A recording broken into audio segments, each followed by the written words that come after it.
Que s'est-il réellement passé? Depuis plusieurs mois, les relations entre Orano et les autorités nigériennes se sont profondément détériorées.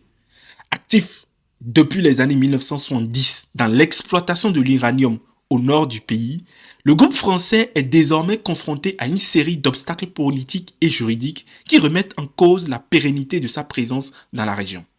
Le retrait progressif de certains partenaires internationaux, les ambitions affirmées de Niamey pour un contrôle accru sur ses ressources naturelles et la volonté d'affranchissement de l'héritage des relations post-coloniales ont tendu le climat. Déjà en 2023, les autorités nigériennes avaient suspendu certaines coopérations avec la France, notamment dans le secteur militaire, et exigé une réévaluation des accords miniers. Ceci est tout à fait légitime. Et dans ce contexte, les activités d'Orano, anciennement Areva, sont devenues un sujet de friction majeure.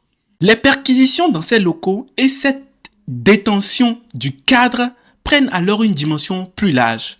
Elles traduisent une volonté affirmée de remettre en cause un modèle de présence étrangère qui ne répond plus, selon le pouvoir nigérien, aux aspirations du pays.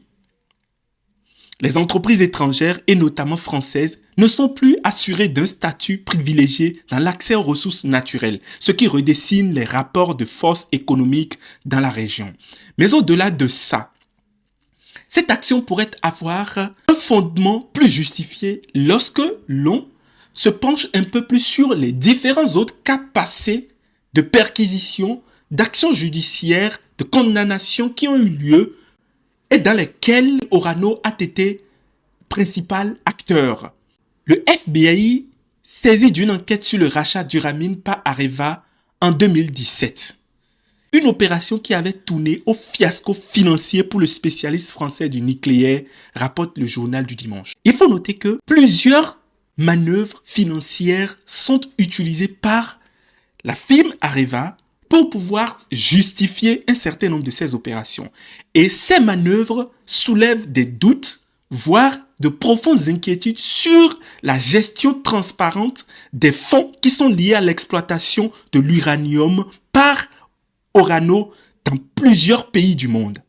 Dans le cas précis de l'achat d'Uramin, cette affaire a permis à la justice de pouvoir fouiner beaucoup plus sur les manœuvres d'acquisition qui pourraient probablement cacher des transferts de fonds peu orthodoxes. Cette procédure a été déclenchée aux États-Unis par un rapport rédigé par un enquêteur français indépendant, Mac Eichinger, est remis en fin d'année 2016